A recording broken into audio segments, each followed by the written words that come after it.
Hello. My name is Storm, and I welcome you to this new episode of Microsoft Power BI. In this lesson, we are going to learn how to group data.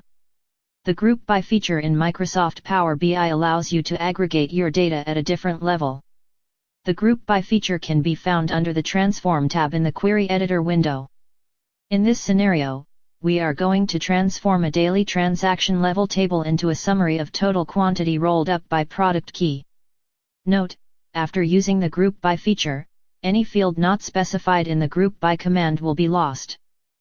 Using the Advanced option in the Group By pop-up window allows you to add more fields to aggregate.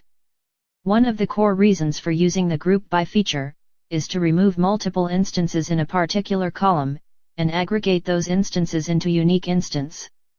This helps in data analysis, but as a data analyst, is your decision to decide how you want to shape and connect your data. Follow along the tutorial as I walk you through.